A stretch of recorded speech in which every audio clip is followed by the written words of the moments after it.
While, as the mayor says, he has no intention of stepping down, calls are growing for him to do so. Public advocate Jumaane Williams, who would become mayor if Adams leaves or is removed from office, says he is prepared to take over if it comes to that.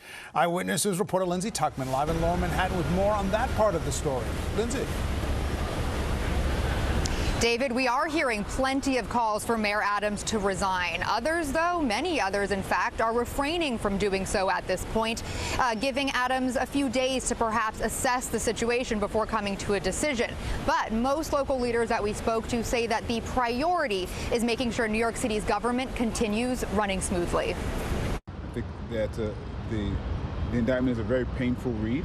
Public advocate Jumaane Williams at City Hall Friday, less than half a mile away from the courthouse where Mayor Eric Adams pleaded not guilty to bribery and wire fraud charges.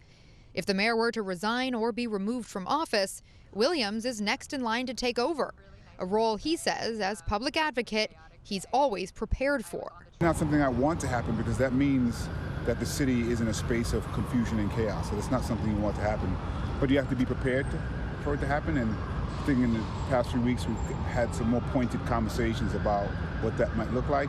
But really the focus is making sure that New Yorkers understand that there is a process for continuity of government. Williams, though, as of now, not going so far as to call on Adams to resign.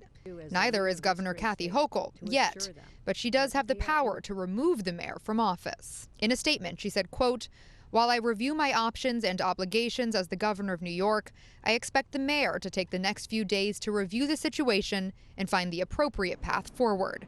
But others are calling on Adams to step down, including many city council members and congressional leaders on both sides of the aisle, as well as those running for mayor themselves, like City Controller Brad Lander. They're really serious charges. It's a big betrayal of the public trust. Of course, he deserves due process in his day in court, but New Yorkers deserve a mayor who's focused on their problems and not his own. No one could give this city the leadership it requires while facing charges this serious.